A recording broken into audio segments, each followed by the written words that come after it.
Hello sa lahat! Welcome sa aking channel. Ang pinakasikat na aktor ng Turkey na sina Engin Akyurek at Tugba Ustan kamakailan ay gumawa ng isang nakakainis na pahayag. Sila ay nasa agenda na may mga bomba.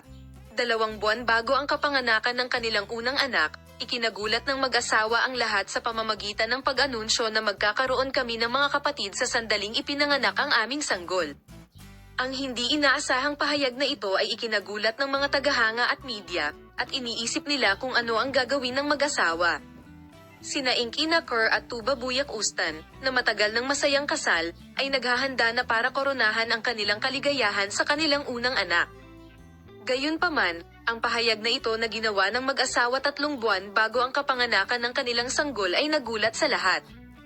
Nagsimulang mag-isip sina Engin Akyurek at Tugba Ustan tungkol sa pangalawang anak pagkatapos ng kapanganakan ng aming sanggol. Sinabi niya na mahalaga para sa amin na may malapit na pagkakaiba sa edad sa pagitan ng aming mga anak at gumawa sila ng hindi pangkaraniwang desisyon. Ang pahayag na ito ay lubos na nakakagulat, lalo na sa panahong ito kung kailan dapat isaalang-alang ang kalusugan ng umaasam na ina na si Tugba Ustan.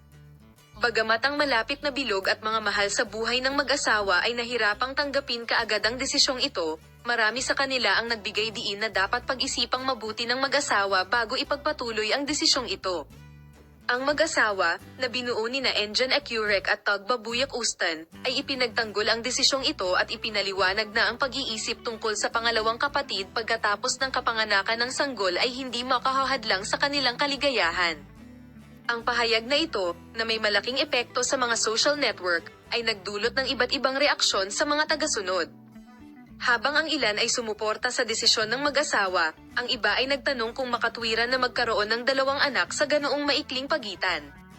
Sa desisyong ito, ang mag-asawang binuo ni na Engin Akyurek at Tugba Ustan ay nagbukas ng debate na nag-aalala hindi lamang sa mundo ng magazine kundi pati na rin sa lipunan.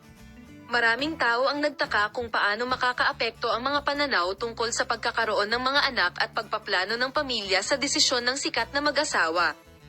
Gayunpaman, naninindigan ang mag-asawa na pinaninindigan nila ang kanilang desisyon at hindi ito magiging hadlang sa kanilang kaligayahan.